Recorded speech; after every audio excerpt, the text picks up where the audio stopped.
The film begins with Paul Bäumer, an 18-year-old German man. He went on to join the army and fight for his country and himself, to join the army to the extent that he forged the approval of the Guardian in order to fight with the German army, and fight in the war for his motherland and be with his best friends, Albert, Franz, Müller, and Ludwig. The commanders met them and gave the new soldiers a very enthusiastic speech to instill courage in them and keep them away from fear and doubt. And they tell them that on the battlefield a soldier cannot be mentally weak, and no one allows illusions to penetrate his mind. And he talked about the love of the homeland and the glorious future that awaits them, and they focused on the importance of integrity and obedience to orders, and that they will return to Germany as soon as possible, and they will be honored and proud of them. And the strong and beautiful motivational words that the leaders said were brainwashing an entire generation of young soldiers, and that it would be the third year of World War I.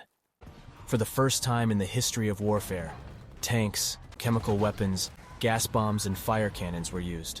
Also, trench warfare tactics. For the first time in history, humanity sees such a rapid and formidable destructive force. The German, Italian, and Hungarian forces were fighting against the alliance known as the Triple Entente, which includes Britain, France, and Russia. The scene is changing on the western front of the German-French border. A soldier named Heinrich is seen in one of the bunkers at the moment of an attack by a French raid. We notice that Heinrich is shocked by the amount of friends dying around him, and the tanks are hitting them intensively. Every time he tries to save one of his friends, he dies in front of his eyes immediately. When he found that there was no escape from death, he entered with the utmost courage in the midst of the battle. Then we learn that Heinrich and all his unit are dead, and they take off their military uniform and bury them naked.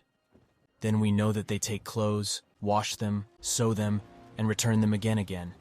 And the Heinrich suit appears to be stitched from the bullets that penetrated his body. And we return to Paul after a soldier remains and is going to receive the military uniform happily.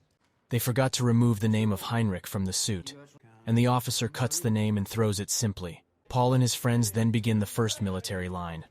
After that, they get into a military car, receive weapons, and head to the Western Front.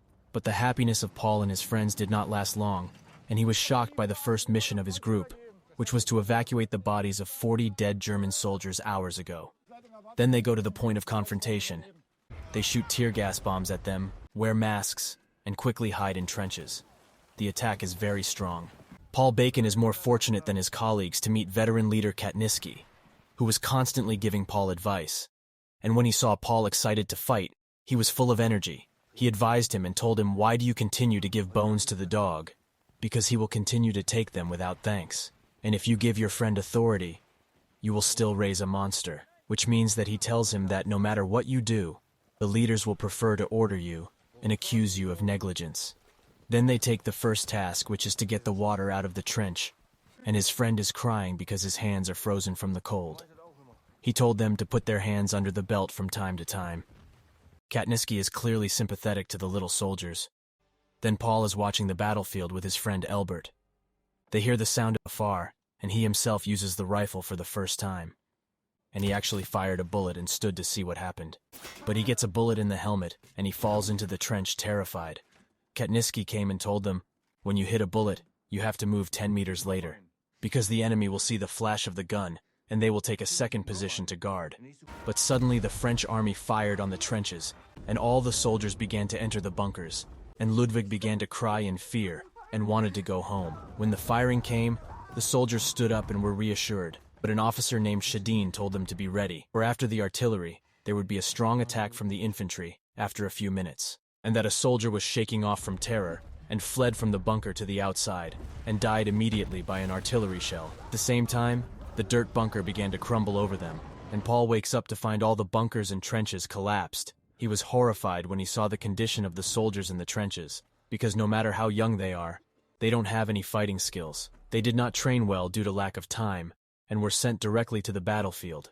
He hears the leaders calling for them and saying, "Start collecting," which means that they must collect all the badges of the soldiers who died and remove them from the bodies in order to keep a record of the dead. Paul began to assemble but stepped on the freshness of his friend Ludwig, and he finds his body next to her. Paul's first real encounter with death. And he started crying over the separation of his friend Paul, then moves with Katczinsky to an area called Champagne, with very little food in the trenches, and he and Katczinsky would walk and get close to a French house, and they hear the sound of birds. And Katczinsky enters to steal a goose from the house and runs away, and the owner of the house shot them, but the topic was worth the risk. He cooks the goose and sits with the group of friends. All of them eat it, and they feel that their problems have been solved and do not exist. Then they sit and talk about their life in the city, and about the comfortable bed and ready-made food, and they say when the war will end, and the mail cars arrive and loaded with letters from the families of the soldiers, and Katczinsky receives a letter from his wife. But he doesn't know how to read. He asked Paul to read his letter to him. And we know that German people work day and night to earn their living because of poverty, because life in Germany has suffered a setback, and we know that Katczinsky's son died years ago and his wife asks him to come back to her quickly. Katczinsky he has a feeling that he won't go home, although he feels that war has no goal. Indeed, we see the German Ministry of Defense and the soldiers sorting the names of the deceased soldiers and keeping them in the records, and their number is very large, and the proud and arrogant leaders had no intention of surrendering and ending the war, and they believe that the war is a brave act, and it is not important to endanger the lives of the soldiers.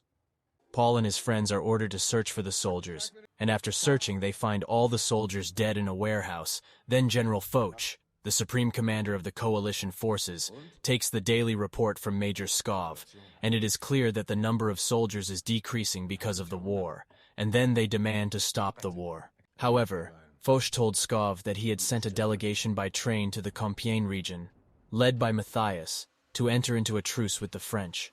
At the same time, he does not want to sign a peace agreement, in order not to show the world that he continues to fight, because his false pride was too great to surrender and save his people. He was ready to sacrifice every German soldier for his own interests. Seeing that a soldier's life would be meaningful without war, they return to the trenches facing the French army in a state of readiness. But the soldiers begin to get sick and feel hungry, and very thirsty. They attacked the trenches of the French army, and bravely entered the line of fire without fear, even though many of them died. After they broke into the trenches and the fire stopped, they went in to eat anything in their way without a mind, and suddenly they found the ground shaking to the point that the mice fainted and came out of the burrows, and all the soldiers went out to see what was happening outside. And it turned out that the French army entered with tanks and started blowing up the trenches with the utmost force. And not only that, the tanks started to trample on the German soldiers, and they did not stop firing, and they are ready to continue until they kill the last German soldier.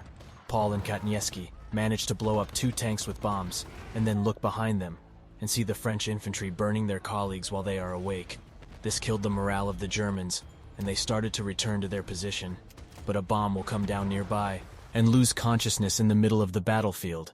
And when he wakes up, he finds his friend Albert arrested and besieged and burned in front of him, and he escapes at the last moment to the trenches, and they take weapons and ammunition and change their position. Returning to Matthias, who was with the delegation and met the French marshal, he tried to convince the marshal to make a truce and stop the massacres committed against soldiers on both sides.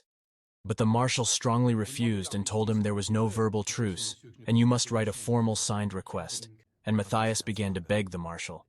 Finally, the marshal said to him, "If you need a truce, take our conditions and read them, and you have 72 hours to sign them, Matthias." When he read the conditions, he found them very harsh, but he has high hope that the leadership agrees to it so that he stops the massacres and sends the conditions to General Foch, and we go back to the German soldiers who flee, and the enemy planes are over their heads killing them one after another, and Paul falls into a pool of water and makes himself dead.